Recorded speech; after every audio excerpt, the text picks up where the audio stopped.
Bartlett Lake, Nova Lake, Wildcat Lake.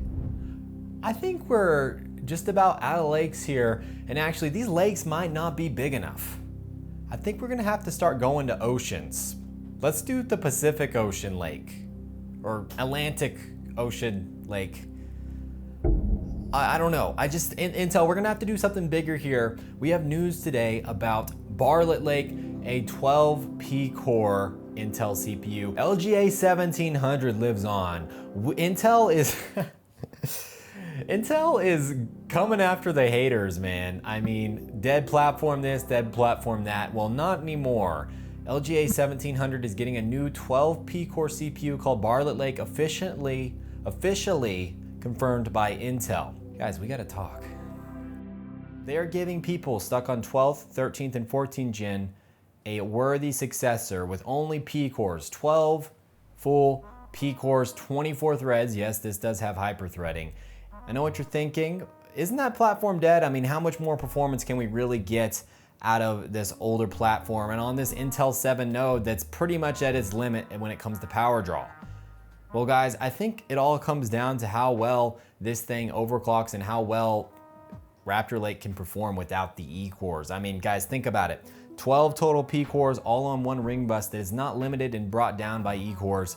I think this thing could rip. And also, if they tweaked the memory controller a little bit, maybe, made 7,000 to 8,000 DDR5 a little bit more attainable for most users, you're looking at a very low latency, high performant architecture here that, honestly, I did the math, probably anywhere in between 13600K to 13700K multi-core performance, but with the low latency, high single core throughput of 12 P-cores. I mean, I can see why people would like this, the i9, or it's not actually gonna be called i9 for this, guys, even though it's built on Intel's old node. It's gonna be called Ultra Series 2 somehow still, at least that's what this roadmap says, that this will be called an Ultra Series 2 processor, but for LGA 1700. So I'm not sure exactly what this is gonna be named, but right now we'll just call it Bartlett Lake with 12 P-cores. I could see some overclockers salivating at the thought of a P-core only version of Raptor Lake with 12. I mean, 12 P-cores, none of the E-cores, E-waste cores in the way, whatever. And you could probably tune this thing to have very low latency, maybe sub 50 nanoseconds with high throughput DDR5. Also, just overclock those P-cores to 5.7, maybe even 6 gigahertz. Of course, without overvolting it and degrading your CPU. And I could see a CPU that's low latency, really good for gaming, and also great for workstation. So I could see people being interested in this. Me personally, I'm just now upgrading to a Arrow Lake system. Yeah, wish me luck on that. So this isn't gonna interest me as much, and I feel like I could have kind of missed the boat on that one. So yeah, Bartlett Lake, 12 P-cores, more breadth into LGA 1700. Let me know down in the comments if you find that kind of interesting and if you're looking up to upgrade for that. I think anything on 12th gen would probably see pretty good performance gains with Bartlett Lake if I had to guess. Also, we kind of got some details on Nova Lake, or at least the release for it. It's gonna come, so Bartlett Lake and Panther Lake are going to become before Nova Lake, and Nova Lake will be coming in 2026, most likely fall 2026. So about a year and a half from now, we'll be getting Nova Lake, 52 cores on a desktop CPU. Absolutely glorious. Now this thing is probably gonna cost an arm and a leg, but it might be worth it. And it's gonna be coming after Bartlett Lake, which Bartlett Lake is actually looking like it could come out later this year, guys. And then Panther Lake, which launches later this year, but really rolls out early next year. So Panther Lake, Bartlett Lake, and then Nova Lake in the fall. And it is also kind of cool, Nova Lake's coming in U, which is for laptop, and also S on desktop. So you're gonna have high performant Nova Lake Parks on laptop, and then ultra performance Giga Chad balls to the wall, 52 cores on desktop there. Another cool thing about Nova Lake is it said here that it's gonna have PCIe Gen 6, which is absolutely insane since we just got PCIe Gen 5 graphics card. PCIe Gen 6 will double the bandwidth over PCIe Gen 5, and that basically means NVMe's at 30 gigabytes per second, graphics cards at this number per second of memory bandwidth, or this number.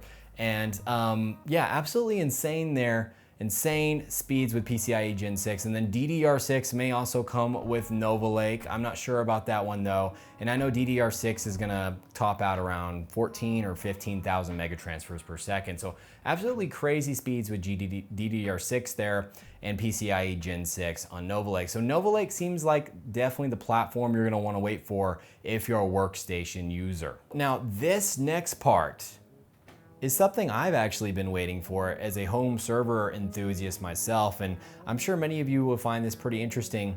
Wildcat Lake. Now, correct me if I'm wrong here. I just read this article for a minute, but I believe Wildcat Lake is the successor to Twin Lake, i.e. E-core only chip. So Intel giving us Bartlett Lake with P-cores only, and then Wildcat Lake with E-cores only. Now, guys, this is important because E-cores kind of got a huge bump recently. I don't know if you've noticed, SkyMont E-cores are equal in IPC to Raptor Lake P-cores. So think about a Wildcat Lake that sips power on TSMC 3 nanometer. I guess it would be on LGA 1851 with about 8 E-cores that could clock up to 5 gigahertz. So basically 8 thread, 8 core, E-core only design that is equal to 5 Raptor Lake P-cores with single threading at 5 gigahertz. Not bad, not bad at all, guys. And if this thing has an iGPU, yeah, that's right, it's gonna have the ARC iGPU, as far as I know. Could get this leak totally wrong. Maybe this Wildcat Lake is still an LGA 1700 and it has regular old UHD graphics, but this thing is gonna be absolutely giga chad if it has SkyMont E-cores and ARC integrated graphics for Plex and Jellyfin users, home media servers. This thing will be the bee's knees, and honestly, I would love to get this as a secondary little encoding server for my whole setup. So yeah, is an E-core only chip something you guys would be interested in? I mean, Wildcat Lake to me sounds very interesting. SkyMont E-cores, ARC iGPU.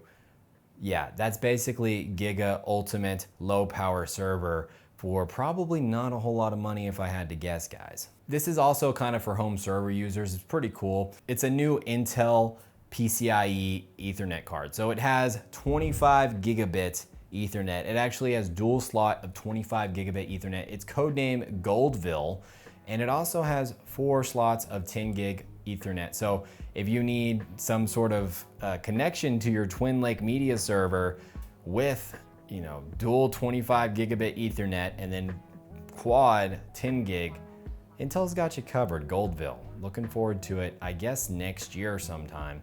Pretty sure it's coming out in 2026. And that works over a PCIe 4x4 interface. So same thing as the Gen 4 NVMe. Pretty cool. On my new motherboard, I have a Gen 4x4 slot at the very bottom. So I guess in the future, I could slot in a Goldville Ethernet card and get all kinds of Ethernet glory. Whew, man, a lot of lakes coming out. I am excited for Bartlett Lake. I want to see what it can do. I could see that catching up and closing the gap with X3D in gaming just a little bit more and leaving Arrow Lake even more in the dust when it comes to gaming. And productivity is pretty good, probably close to a 13700K in productivity there, guys. So Bartlett Lake may be the savior of Intel for gaming for now. Now, if Intel could figure out a way to put 3D V-Cache on Bartlett Lake, even though it's on an older node, on an older platform, I'm pretty sure that would destroy X3D, even on the Intel 7 node. I mean, Raptor Lake just clocks like crazy, and with 3D V-Cache, who knows? It could be really good, but I don't think that's coming. Looks like 3D V-Cache is coming with Nova Lake later in 2026, but maybe not initially, maybe in 2027. But yeah, guys, what do you think? Which one are you most excited for? I'm guessing most of you guys are gonna be excited for Bartlett Lake. I know a lot of my audience is on LGA 1700, and I could definitely see Bartlett Lake being a worthy successor and a swan song to the LGA 1700 socket, and just saying like, here you go, here's all your P cores, here's your low latency, and get at it, game for like 4 years and be happy. Hey, honestly, as the last monolithic chip for Intel, I gotta say is looking promising, and it's looking like a Giga Chad response. Or are you more excited for Nova Lake and the 52 cores? That's gonna be my guess, what I would be the most excited for. Or Wildcat Lake, low power E-core goodness, maybe with an ARC GPU. Let's cross our fingers. Guys, let me know in the comment section down below what you thought. Silicon Steak, signing out. Every review, every spec, he's on deck. From GPUs to CPUs, he knows it all. No question too big, no detail too small. He's got the knowledge, he's got the skill. When he drops his take, the haters stand still.